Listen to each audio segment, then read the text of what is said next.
In this presentation, we're going to be talking about the 144,000 and what they mean for us as a people today.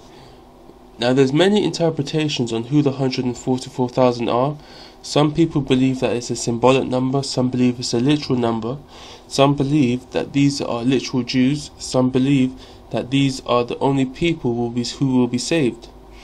But today we're going to ask and find out from the Bible who are the 144,000. Now, if someone was stalking you, how would you feel? You're on the road and you look behind to find a person following after you. You're in your place of work and you look outside the window and you see the same person staring at you. You check your mobile phone and you see 100 missed calls, 100 text messages. Now, from a logical standpoint, besides the obvious of you having concerned feelings, you would more likely wonder, why is this person stalking me? I wish this person would stop. Maybe I should call the police. With Jesus Christ, this is the same, but the opposite. Instead of us who are wondering, why is that person following me wherever I go, Christ is wondering, why is this person not following me wherever I go? He's on the road, he turns around and he can't see you. He expects over 100 calls through prayer, but he doesn't get any. Now, as we go through this study, we are going to understand the characteristics of those who followed Christ wherever he went. We are not here to say whether it is a symbolic number or a literal number, even as the Bible is pretty clear. But we are here to understand the characteristic, as it is important for us to understand, to see whether we are of this group or not. Now, Revelation chapter 7 verse 1 to 3 says this. And after these things I saw 4 angels standing on the 4 corners of the earth, holding the 4 winds of the earth, that the wind should not blow on the earth, nor on the sea, nor any tree.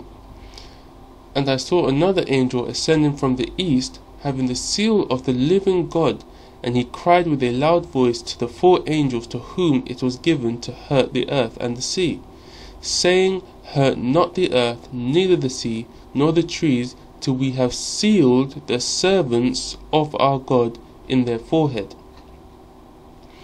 So what we see are the 4 angels holding back the 4 winds of strife.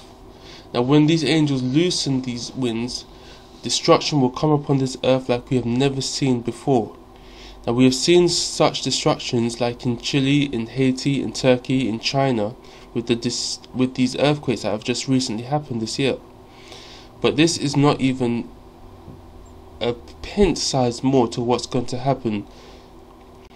Now, the reason why it has not come yet is because of an important fact. Revelation chapter 7 verse 4 says this.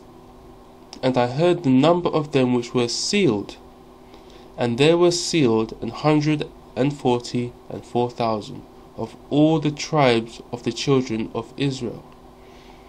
So the reason why this has not come yet is because the 144,000 have not been developed. And to begin, why is simply this. There are not 144,000 who have the character of Christ fully manifested as yet. There are not 144,000 who are following the Lamb wherever he goeth. There are not 144,000 who are following after the pattern in which we are to live by. Now, would it be fair for Christ to say, follow me, but not leave a pathway for us to follow on? Let's look at that pathway in which Christ has left for us. 1 Peter chapter 2 verse 21 and 21 to 23 says this. For even hereunto were ye called, because Christ also suffered for us, leaving us an example that we should follow his steps. Let's see what these steps were. Who did no sin, neither was guile found in his mouth. Who, when he was reviled, reviled not again. When he suffered, he threatened not, but he committed himself to him that judgeth righteously. Now I want to focus on verse 22, because we are told that Christ had no guile in his mouth and did not sin.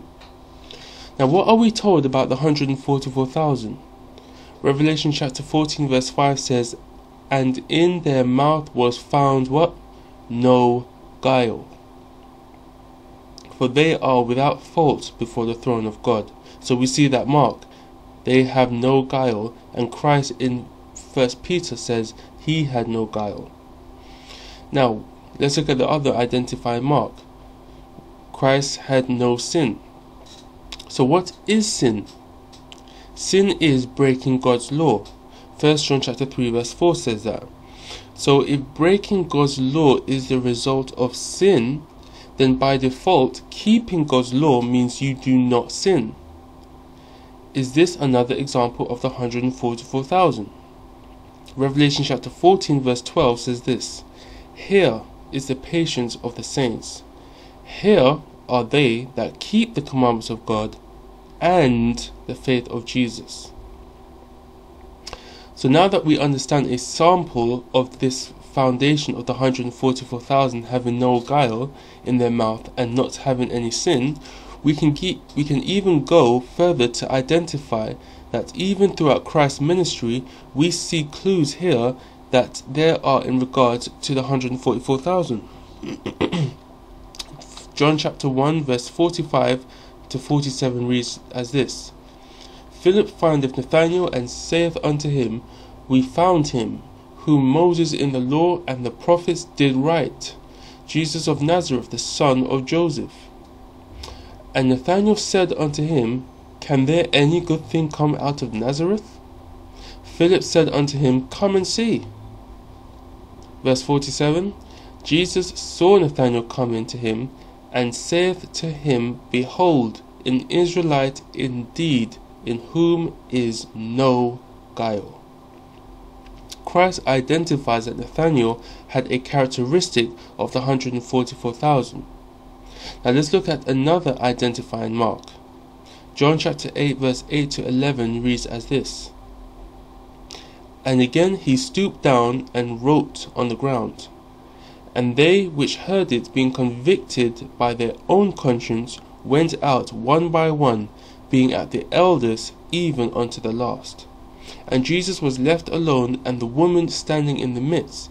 When Jesus lifted up himself, and saw none but the woman, he said unto her, Woman, where are those thine accusers? Hath no man condemned thee?